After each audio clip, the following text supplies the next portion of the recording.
আফ্রিকার একটি ছোট দেশ বুরুন্ডি, কিন্তু দারিদ্র্যের বোঝা এখানে খুব বড়। এই দেশের অধিকাংশ মানুষ দিনে $2-এরও কম আয় জীবন চালাতে হয়। কৃষি নির্ভর অর্থনীতি, পর্যাপ্ত শিল্প থাকায় কাজের সুযোগ খুবই সীমিত। শিক্ষা ও স্বাস্থ্যসেবার অভাবে প্রজন্মের পর প্রজন্ম দারিদ্র্যের চক্রেই আটকে আছে। প্রাকৃতিক সম্পদে ভরপুর একটি দেশ সেন্ট্রাল আফ্রিকান রিপাবলিক, কিন্তু দীর্ঘদিনের সংঘাত দেশটিকে দারিদ্র্যের দিকে ঠেলে দিয়েছে।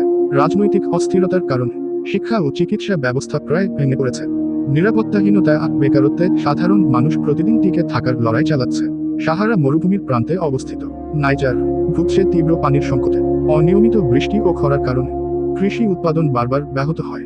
অপুষ্টি, দারিদ্র্য আর সীমিত শিক্ষার সুযোগ লাখো শিশুর ভবিষ্যৎকে অনিশ্চিত করে তুলেছে।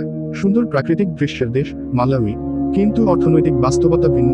অধিকাংশ মানুষ কৃষির ওপর নির্ভরশীল, কিন্তু আধুনিক প্রযুক্তির অভাবে আয় খুবই কম। দারিদ্র্য, খাদ্য সংকট আর স্বাস্থ্যসেবার সীমাবদ্ধতা মানুষের জীবনকে কঠিন করে তুলেছে।